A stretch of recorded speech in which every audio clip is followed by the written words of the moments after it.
മമ്മൂട്ടിയുടെ ഏറ്റവും പുതിയ ചിത്രം ബസൂക്ക തിയേറ്ററുകളിൽ എത്തുകയാണ്. 400-ലധികം സിനിമകളിൽ അഭിനയിച്ചു കഴിഞ്ഞ ഒരു നടന്റെ ചിത്രം റിലീസ് ചെയ്യുന്നത് ഒരു മഹാത്ഭുതമാണോ എന്ന് തോന്നാം.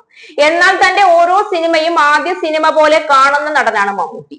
ഇന്നും ഷൂട്ട് ടൈമിൽ ഡയറക്ടർ കട്ട് പറഞ്ഞാൽ ആ നിമിഷം ഓടി വന്ന് ഒരു നവാഗതന്റെ ആകാംക്ഷയോടെ മോണിറ്ററിൽ നോക്കുന്ന മമ്മൂട്ടിയെ കാണാം.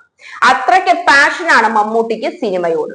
കാതൽ എന്ന സിനിമയുടെ പ്രൊമോഷൻ ടൈമിൽ സമൂഹ മാധ്യമങ്ങൾക്കായി അനുവദിച്ച ഒരു അഭിമുഖത്തിൽ അദ്ദേഹം ഇങ്ങനെ പറയുകയുണ്ടായി: ഞാൻ ജീവിച്ചിരിക്കുന്നു എന്ന് എന്നെ ബോധ്യപ്പെടുത്തുന്നത് അഭിനയമാണ്. സിനിമയില്ലാതെ വന്നാൽ എന്റെ ശ്വാസം നിലച്ചു. ഇത്രമാത്രം പ്രതിബദ്ധതയോടെ സിനിമയെ കാണാൻ മറ്റാർക്കെങ്കിലും കഴിയുമെന്ന് തോന്നുന്നില്ല. ഒരു പക്ഷേ ലോക സിനിമാ ചരിത്രത്തിൽ തന്നെ ഏറ്റവും അധികം പുതുമുഖ സംവിധായകർക്ക് ആദ്യ അവസരം നൽകിയ നടനാണ് മമ്മൂട്ടി. ഏകദേശം 50-ലേറെ പേര് മമ്മൂട്ടിയുടെ ഡേറ്റിന്റെ മാത്രം പിൻബലത്തിൽ അവരുടെ ആദ്യ സിനിമയൊരുക്കി. ആ ഗണത്തിൽ ലോഹിതദാസ്, ലാൽ ജോസ്, ബ്ലസ്സി, വൈശാഖ്, അജയ് വാസുദേവ് തുടങ്ങിയ നിരവധി പേരുണ്ട്. പല താരങ്ങളും പുതിയ ഒരാൾക്ക് അവസരം നൽകുക വഴി റിസ്ക് എടുക്കാൻ തയ്യാറാവില്ല. ഇവിടെയാണ് മമ്മൂട്ടി മലയാള സിനിമയ്ക്ക് നൽകിയ സവിശേഷമായ സംഭാവനകളുടെ ആഴം വെളിപ്പെടുന്നത്. പ്രമുഖ തിരക്കഥാകൃത്ത് കലൂർ ഡെന്നീസും മമ്മൂട്ടിയും ഒരു കാലത്ത് ഹിറ്റ് കോംബോയായിരുന്നു. എന്നാൽ കാലപ്രവാഹത്തിൽ പുതിയ തിരക്കഥാകൃത്തുക്കൾ വന്നപ്പോൾ മമ്മൂട്ടി ഡെന്നീസ് കൂട്ടുകെട്ടിന്റെ സ്ഥാനത്ത് മറ്റു ചില കോമ്പിനേഷൻ സംഭവിച്ചു. വർഷങ്ങളോളം ഇരുവരും ഒരുമിച്ചുള്ള പടങ്ങൾ സംഭവിച്ചില്ല. കലൂര് മറ്റു താരങ്ങൾക്കൊപ്പം നീങ്ങി. പ്രായാധിക്യത്താൽ ദീർഘകാലമായി കലൂർ സിനിമയിൽ നിന്നും മാറി നിൽക്കുകയായിരുന്നു. ആ ഘട്ടത്തിലാണ് ബികോം ബിരുദ പഠനം കഴിഞ്ഞു നിൽക്കുന്ന മകൻ ഡിനോ ഡെന്നീസ് താൻ ഒരു തിരക്കഥ എഴുതിയ വിവരം പിതാവിനോട് പറയുന്നത്. കഥ കേട്ട ഡെന്നീസിന് വളരെ ഇഷ്ടമായി. ഹോളിവുഡ് സിനിമകളിലൂടെ പരിചിതമായ മൈൻഡ് ഗെയിം ത്രില്ലർ ഗണത്തിൽപ്പെട്ട തിരക്കഥയായിരുന്നു അത്. ഡിനോയ്ക്ക് പുതുകാല ലോക സിനിമയുമായുള്ള അടുത്ത പരിചയം അറിയാവുന്ന കലൂർ ഡെന്നീസിന് അതിൽ അസാധാരണമായൊന്നും തോന്നിയില്ല. ആ സമയത്ത് സംവിധായകനാവുക എന്ന ഒരു ചിന്തയെ ഡിനോയുടെ മനസ്സിലുണ്ടായിരുന്നില്ല.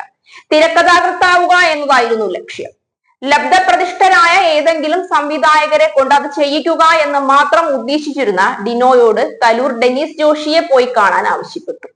കലൂർ ഏറ്റവും അധികം സിനിമകൾ ചെയ്തിട്ടുള്ളത് ജോഷിക്കൊപ്പമായിരുന്നു.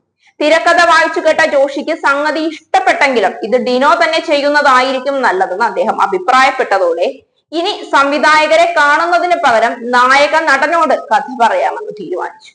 പടത്തിൽ ആര് നായകനായാൽ നന്നാവുമെന്ന് കലൂർ ഡെന്നീസ് തിരക്കി. മമ്മൂട്ടിയുടെ പേരാണ് ഡിനോ പറഞ്ഞത്.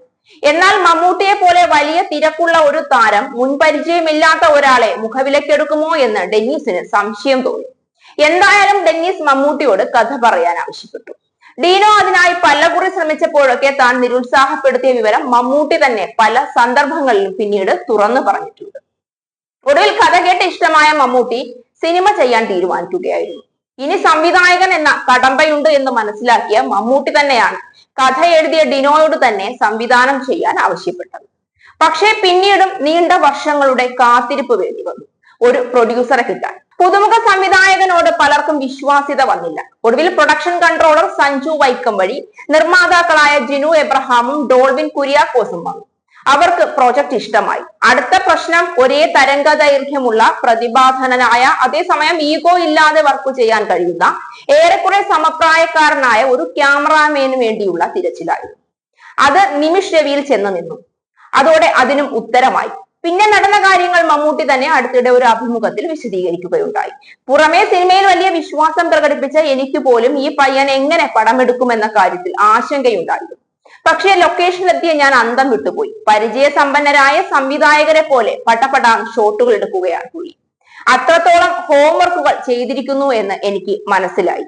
ഭാവിയുള്ള സംവിധായകനാണ് അദ്ദേഹം എന്നാണ് മമ്മൂട്ടി പറഞ്ഞത്. ഇങ്ങനെ ഒരു കമന്റും സർട്ടിഫിക്കറ്റും 50 വർഷത്തെ ഫിലിം കരിയറിൽ മമ്മൂട്ടി ഇന്നേ വരെ ഇത്ര പരസ്യമായി മറ്റാർക്കെങ്കിലും നൽകിയതായി അറിയില്ല. അതൊക്കെ കൊണ്ട് തന്നെ ഈ സിനിമ മമ്മൂട്ടിയുടെ കരിയറിലെ മികച്ച ചിത്രങ്ങളുടെ പട്ടികയിലേക്ക് പേര് ചേർക്കപ്പെടുമെന്ന കാര്യം ഉറപ്പാണ്.